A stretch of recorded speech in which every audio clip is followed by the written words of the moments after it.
Well, it meant a lot, you know. I mean, I met him because he liked the movie and he wanted to meet. And I said, you know, I stole your lighting. And he said, I know. A fellow writer of mine here at PopCulture, his name is Daniel Levine. He was originally going to do this and had a different assignment at like kind of the last minute. So I stepped in. And I have some of his questions as well that I promised him I would ask. Okay. I hope they're not difficult. No, yeah, you know what? Let's find them out together. Yeah, go on. Yeah, that's funny. So Dan says this is the best that Flashdance has ever looked on home video, talking about the 4K. And I 100% agree with that statement because it does look absolutely incredible. Were you concerned that bringing the movie to the high quality version with the 4K would hurt kind of the darker working class elements that you were going for with the original film? Well, I'm always frightened of losing the grain. I think one of the nice things about shooting on film is the grain, and you just can't do that with digital. So, and I think it's kept that as far as I remember. I haven't seen it for a bit. I mean, I saw it on the TV, but it's tough to. How did you see it on TV? Yeah, I saw a 4K version of it, and Dan did as well. And we talked about it and both really honestly enjoyed the update. I mean, I think it looks beautiful. That was my opinion. When I saw it, you know, and it seemed pretty good. One of the other things that Dan brought up was the cast and how the cast at that time very much looks as if they all just walked right out of like a Pittsburgh steel mill. Like any one of them, you could just imagine working down in those things. Did you purposely want to populate the film with that kind of star power? Well, I mean, there wasn't much star power in it when I think about it. I mean, other than Michael Neary, and they wouldn't have made the movie without him. Okay. He had something on TV, on television at that time, I think, that was very popular. But, no, I mean, I saw everybody under the sun for the Jennifer Beals part, and when I saw the movie a couple of days ago, you know, and I hadn't seen it for 15 years, I was pleased about her. I think that, you know, it's a kind of a sort of a slim plot, if you like, the idea of a welder, you know, being a ballet dancer or what absurd, you know. But I think that she managed to help to make that work, you know, because she had a nice vulnerable quality that I think, you know, you get away with it. I mean, it's a scary story, you know. No, I agree with you, and I think that one of the things that her role and her performance in the film really one of the things I think makes stand out is that Flashdance kind of, in my opinion, evades genre definition, you know, because it is a drama, but it's also so much more, and there are so many more facets to it that keep it from being one specific kind of film. That's how I feel about it. You know, I mean, it is based on these girls in Toronto who in fact were, you know, had illusions of being, you know, proper dancers, and they would have their own little sets and they'll bring on. So they weren't just strippers, and it was kind of a nice thing to see, you know. And so hopefully we got a feeling of that. So one more question from Daniel says, Bob Fosse is one of my favorite directors, and Flashdance owes so much to his work. In one of the interviews on the set, you mentioned meeting him and he liked the film. How much did that mean to you as a young director to get that kind of feedback? Well, it meant a lot, you know. I mean, I met him because he liked the movie and he wanted to meet. And I said, you know, I stole your lighting, and he said, I know. He said, I know. He was sweet. He was sweet. I stole his light.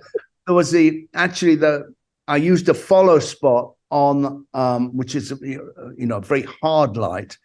On the wet scene, when we did the wet scene, right, make the drops, you know, the water drops very, very sharp, you know.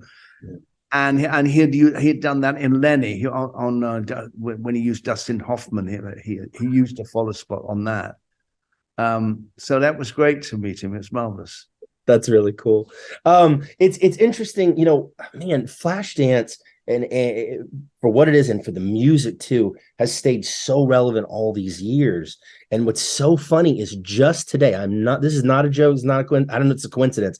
I got an email, a PR email about a band covering Maniac as like a single from like their next project. Like that happened just today before interviewing you, Adrian. So it's like, it's so insane that Flashdance has stayed so much at the forefront of culture in so many ways. On that particular tune, on that particular tune, I worked very closely with Phil Ramone, who was the music producer.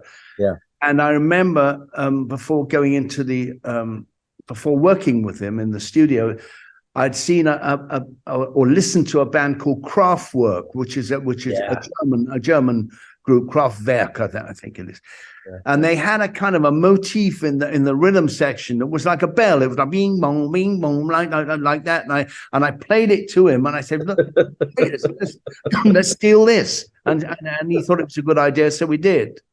And so that has that bing bong, has that. So cool.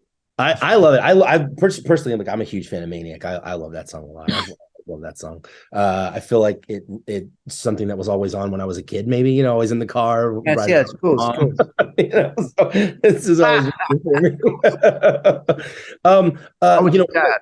there you go. The movie, I mean, one of the things that's talked about widely is that, that Flashdance had a significant impact on sort of the creation of MTV and the idea of building music videos and building a video channel and the different sequences that you had and how it's not traditionally, so it's, that film was very in touch and in tune with the generation at that time. Is there anything from the film that you hope continues to resonate with new generations? Well, I think the idea of although it was sort of naive, and I say like a fairy story, really, the idea of if you give up on your dream, then you you know what I'm saying? Right. I think it's a good thing to, and people have over the years, people have said the movie did help them stick with something that they were going to give up, and so I'm pleased about that. That's good, even though it's, as I say, a bit naive, but it's good.